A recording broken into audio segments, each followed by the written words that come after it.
Il est 13h, voici les titres. Lancement à Sikasso de la phase régionale de l'enrôlement de 3 millions de personnes au RAMED, régime d'assistance médicale. Le but, permettre aux personnes démunies d'accéder gratuitement aux soins de santé.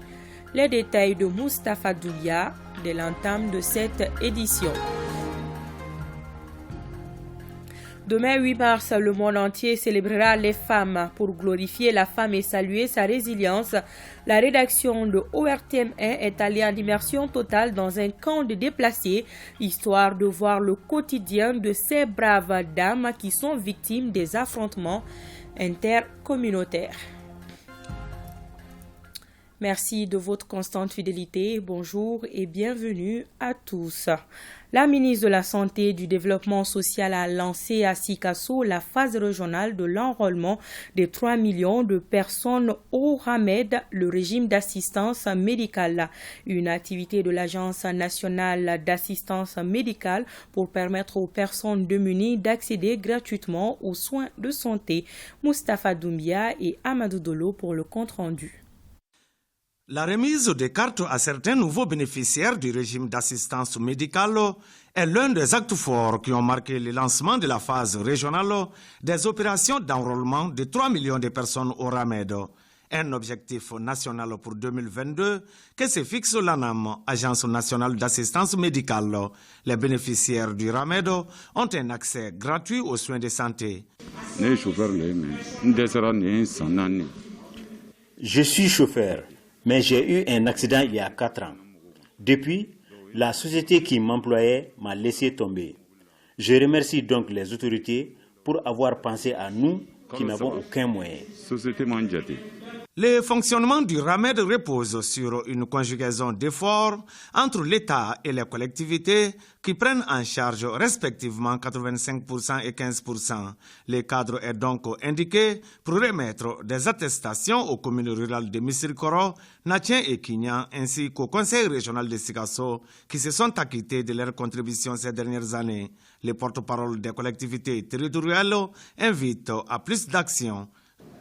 Je lance un appel solennel à l'ensemble des élus des collectivités territoriales du Mali afin d'améliorer leur niveau d'implication dans l'identification des indigents et dans la mobilisation de leur quote-part dans la prise en charge du RAMED. Les bénéficiaires du régime d'assistance médicale sont les personnes non assujetties au régime d'assurance maladie obligatoire, ne disposant d'aucune couverture maladie, ne disposant pas de ressources pour prendre en charge leurs propres dépenses de santé, ayant été blessés au cours ou à l'occasion de conflits armés ou de catastrophes. Les bénéficiaires de droits au RAMU sont les pensionnaires des établissements de bienfaisance, orphelinats ou les établissements de rééducation et de tout établissement public ou privé à but non lucratif, hébergeant les enfants abandonnés ou adultes sans famille fixe, les pensionnaires des établissements pénitentiaires, les personnes sans domicile fixe, les blessés au cours ou à l'occasion de conflits armés et de catastrophes. À l'entame de la cérémonie, la ministre de la Santé et du Développement social a fait observer 1 minute de silence en la mémoire des militaires tombés pour la nation. En 6e région, le chef de l'exécutif s'est rendu au centre du concours d'entrée dans la fonction publique de l'État. Objectif, encourager les candidats et aussi s'assurer du bon déroulement des examens au centre de Tombouctou, à Moussoumeyla. Ils sont 176 candidats, dont 30 femmes du corps des attachés de l'administration au concours d'entrée à la fonction publique de l'État enclenché depuis quelques semaines pour la toute première fois dans la région de Tombouctou. Le chef de l'exécutif régional, pour sa part, est venu s'assurer du bon déroulement de ces examens qui se tiennent au lycée Mohamed Alassane Haïdara. Il y a beaucoup de services ici, la région de Tombouctou, qui ont besoin de personnel et de personnel qualifié. C'est pourquoi j'ai encouragé les candidats. Et tout en leur disant que je souhaite vivement les avoir dans les jours à venir dans les différents services techniques de la région de Tombouctou. Je peux dire que nous sommes sereins et nous sommes satisfaits, puisque depuis le début des épreuves jusqu'à la date d'aujourd'hui, nous n'avons heureusement pas rencontré de difficultés. Selon le superviseur du centre, c'est l'étape des cadres de la santé qui mettra fin au concours de la fonction publique à Tombouctou. L'association des jeunes de Dori Mandiakou a procédé au lancement officiel de ses activités. C'était en présence de plusieurs de ses ressortissants. Mariam Koulibaly. Créée le 25 septembre 2021, l'association des jeunes de Dori Mandiakou a pour mission de participer au développement du village de Mandiakou et à l'ensemble des villages du Boitoum. Pour réussir ces paris, l'association compte sur la participation de tous les bois. C'est en se donnant la main qu'on peut avoir la force de construire et d'innover. Je n'aurai d'autre ambition que de rendre les jeunes de Dori Mandiakou plus unis, plus égaux et Mandiakou plus allante, forte de son histoire comme de ses atouts. Partant d'un idéal d'union et de développement, cette initiative des jeunes ressortissants de Dori Mandiakou est appréciée à plusieurs niveaux. Dans le contexte actuel du pays, le Mali a aujourd'hui besoin de cohésion, d'entraide, de soutien de tous ses fils. Donc si l'un de vos objectifs répond à ce cadre-là, le département de la jeunesse ne peut que vous accompagner. Donc soyez sûrs du soutien des plus hautes autorités et à travers le ministère de la Jeunesse, des Sports, chargé de l'instruction civique et de la construction citoyenne. Conformément au programme quinquennal établi, l'association place ses 3 premières années sous le signe de l'union, la dignité, la fidélité et la fraternité aux valeurs, aux coutumes et mœurs du Boitoum. Les femmes du monde célèbrent demain, le 8 mars, la journée qui leur est dédiée.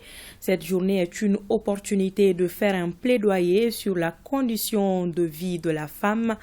La rédaction s'est intéressée aux femmes du camp des déplacés de Sénou. Ces femmes victimes des affrontements intercommunautaires cohabitent en harmonie malgré les clichés véhiculés. Le grand format de cette édition est une réalisation de Nyanya Alou Traoré. Site des déplacés de Sénou, Sibiri-Babougou. La population sur place vient du centre du pays. Elle a été contrainte de quitter son village natal suite à la crise sécuritaire qui secoue le Mali.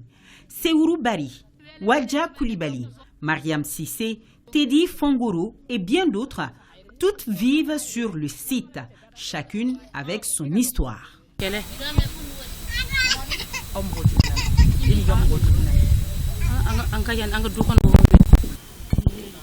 ulu ka famille yɛrɛ kɔnɔ kɔrɔn dɔgɔ ni fɛn kulu mɔgɔ 6 de bɔra ana ka kana kɔni u nalen kɔfɛ mɔgɔ wɛrɛ fana nana ka faru kan afila ali joni ale amadi jon bari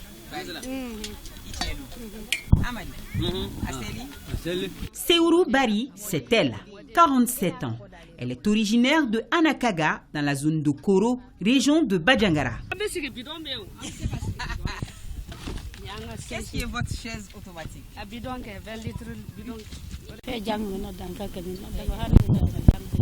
Ko exprimer mbala akoni bia kone amili baby yenfe village la. Nouvellement grand-mère, elle vient de donner le nom de Adja Diallo de Bankas à sa petite fille par signe de solidarité, car aucun lien familial ne les lie. Mais le destin a fait croiser leur chemin et l'affection s'est installée au fil des années.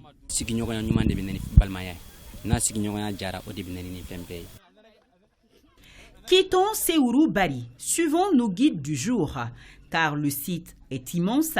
Il renferme 337 tentes et plus de 1000 âmes y vivent en harmonie. Nous voilà chez les Fongoro, originaires de Yolo, vers Bankas, dans la région de Badjangara. L'accueil est des plus chaleureux. Ces femmes, pour la plupart d'entre elles, vivaient de commerce dans leur village.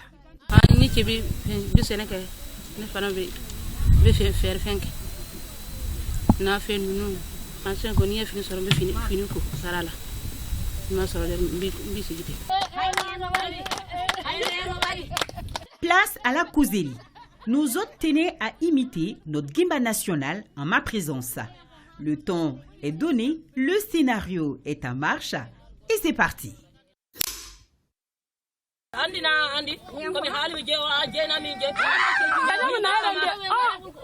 Seul bémol, les spectateurs du jour, mon caméraman et moi, ne comprenons ni Peul ni Dogon, car ces femmes font la prestation dans leur langue maternelle en toute simplicité, chacune se comprenant en se donnant la réplique. N'est-ce pas cela, le Mali?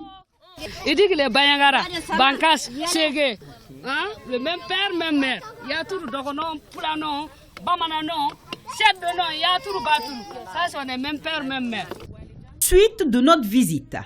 Au virage d'une tente, nous apercevons une dame à la tâche, Kadia Diko de Bajangara. La pratique est habituelle, nous informe-t-on. C'est d'ailleurs un gagne-pain pour nombreuses d'entre elles, car le métier est appris de mère en fille. Un peu plus loin, nous rencontrons Mariam Sissé, entourée de sa famille. Elle nous vient de Gossi, vers Gourmararoussa, dans la région de Tombouctou. La communication est un peu difficile avec elle. Mariam et Bella ne parlent que cette langue. Nous la laissons s'occuper de son nouveau-né de quelques jours, sourire aux lèvres et pleine de bonne volonté. Mais dis donc, où sont les hommes du site? Nous nous apprêtons à poser la question à nos guides quand soudainement nous les apercevons au loin, à l'ombre, sous l'arbre à palabres. Ici s'appelle l'arbre de la paix. Donc, tous nos choses s'appellent la paix. On vient de la paix et c'est une guerre de paix. Sur notre départ, nous rencontrons 3 jeunes filles en blouse blanche.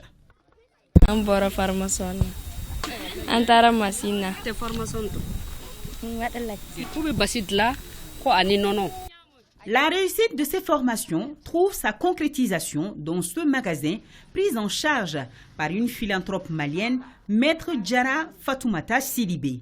Ici, on vend du lait sous toutes ses formes, ainsi que du couscous sec à l'africaine, le tout préparé par les femmes du site. La paix au Mali et surtout le retour au Bercail.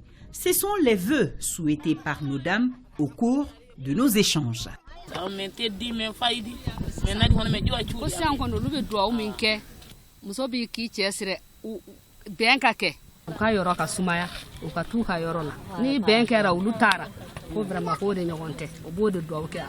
que vous avez vu aujourd'hui sur le site, c'est ça qu'on veut. C'est nous, on retourne là-bas, c'est nous. La paix, à cause de tranquille, comme ici, là. On veut ça, c'est nous. Vivement cette paix pour un Mali apaisé afin que ces femmes célèbrent le prochain 8 mars dans leurs localités respectives. Et justement, la célébration de la journée du 8 mars sera marquée ici à Bamako par un défilé des femmes toutes corporations confondues au boulevard de l'Indépendance. Une cérémonie placée sous la présidence du colonel Assimi Goïta, président de la transition, chef de l'État. Une cérémonie que vous pouvez suivre en direct sur nos antennes télé et radio et nos plateformes digitales. La ville de Bajangara a vibré hier au rythme de la transition. Le Hogon et le chef du village de Bajangara ont été intronisés hier matin. Il s'agit respectivement de Ali Wologem et Anchaba Tembeli. Les fils du terroir étaient au rendez-vous, tout comme nos envoyés spéciaux Abdul Salamba, Moulay Sidibé et Cheikh Oumar Sangari. C'est dans la Guina des Wologem que la dizaine de Hogons venus des localités environnantes ont intronisé les Hogons de la ville de Bajangara. Il s'agit du septuagénaire Ali Wologem. Les rituels d'intronisation étaient dirigés par les chefs de Dana Amassaou, Youssouf Toloba et non moins grand chef coutumier.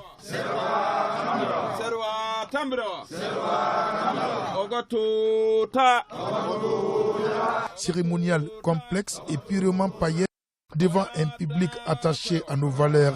Ainsi, Bajangara renoue avec une très vieille tradition à laquelle on croit comme une des solutions à la crise que vit le pays. Quand vous parlez de Hogon, au pays d'Hogon, c'est un symbole important et intéressant parce que le Hogon, c'est une personnalité, une très haute personnalité autour de laquelle tout se règle.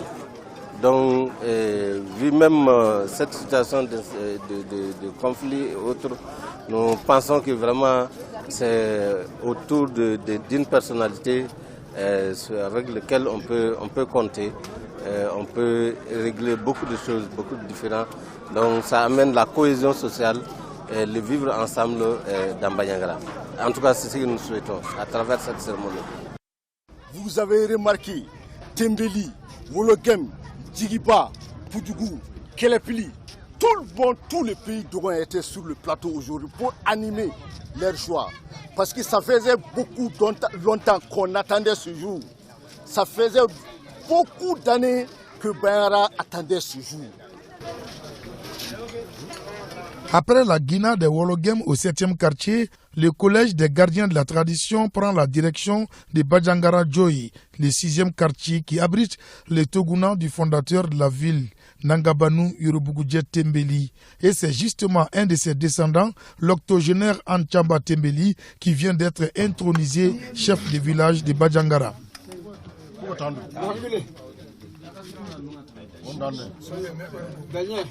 Il est descendant de Nangabanu. Comme tant d'autres, vous voyez mes petits frères et mes neveux qui m'entourent. Ça a été une joie. Vous avez entendu les traditionnels, vous avez entendu les authentiques. Le Ogon, il appartient au chef de village. Et il a un pouvoir, certes. C'est la désignation. C'est nos frères, c'est nos cousins. Des Tembeli, grand frère des Wologem, la question est de savoir s'il n'y aura pas de chevauchement de fonctions entre les chefs traditionnels ainsi intronisés. Le Ogon, ça c'est l'institution même, l'organisation même de la société traditionnelle d'Ogon. Donc c'est autour de cette personne que tout se règle traditionnellement. Donc, alors que le chef de village, là c'est un peu plus administratif. Donc les deux peuvent cohabiter parfaitement ensemble et sans problème. Après les cérémonies coutumières dont tout n'apparaît pas naturellement dans cet élément, la cérémonie officielle a lieu au stade municipal Nyaga Tembeli de Bajangara. Tour à tour, les différentes couches et les autorités ont salué l'initiative des défenseurs de nos valeurs. Aux intronisés, je dirais ceci. Amba Dantingam, Amba Gande Sakana, Amba Ogopem. Désormais, c'est sur vos épaules que nous nous appuierons pour prendre la force et l'énergie nécessaires pour un décollage et retrouver notre histoire et notre chemin. Bajangara réaffirme son conservatisme et pour cela, ses fils sont venus de partout pour magnifier dans l'unisson l'univers fascinant d'Ogon. C'est aujourd'hui à minuit que les 3 jours de deuil décrétés en hommage aux victimes de Mondoro s'achèvent. Les Maliens à l'unanimité apportent leur compassion et leur solidarité aux femmes et aux familles des victimes. C'est la raison pour laquelle beaucoup d'événements culturels ont été arrêtés. Il s'agit notamment des journées Ali Farga Touré, Bamahar et j'en passe. Dans le dossier Culture et Société, Alpha Maïga est allé à la rencontre de certains hommes de culture. Suivant. Aujourd'hui, partout, ça et là, des coins de réjouissance déserts. C'est suite aux événements de Mondoro, le pays en deuil traduit par la mise en berne des drapeaux durant 3 jours. Le département de la culture y a mis son cachet émotionnel en demandant aux acteurs culturels de surseoir aux réjouissances. On ne peut que appuyer et accepter cette décision du gouvernement et en tant que aussi malien, citoyen malien, en tant qu'être humain, on ne peut être que solidaire. On est derrière les femmes, on est derrière eux. Quand il y a un problème, on est obligé de les suivre, de les soutenir. Donc l'annulation de ce festival international Ali Farga Touré est survenue par rapport au deuil national. Les acteurs culturels font preuve de clairvoyance et de patriotisme. Ils respectent tout simplement les vœux des autorités. L'homme, l'être humain, il n'y a rien qu'on puisse faire en réalité pour acheter leur âme, pour les payer. On ne peut pas. Le message du ministre par ce communiqué est compris dans le sens positif par les citoyens. C'est une bonne chose parce que nos soldats ont été tués. C'est les chefs de famille. Je félicite le gouvernement et je félicite tout le monde pour avoir observé le deuil national. La culture est un bon moyen de réconciliation et d'unité des enfants d'un même pays. Cela pour supporter le drame qui touche la République. Parce que là où le Mali a aujourd'hui, il est primordial qu'on soit soudés. Qu'on se suit les uns et les autres, qu'on encourage ceux qui sont là-bas et que leur âme repose en paix, ceux qui sont partis. Je pense que l'annulation de ce festival est minime par rapport à leur vie. Le respect du deuil national par les acteurs culturels reste cette compassion, voire cette solidarité à l'endroit de la nation. Voilà, puisse l'âme de nos soldats reposer en paix éternellement. C'est l'essentiel qu'il fallait retenir de cette édition. Merci de l'avoir suivi. À demain, Inch'Allah.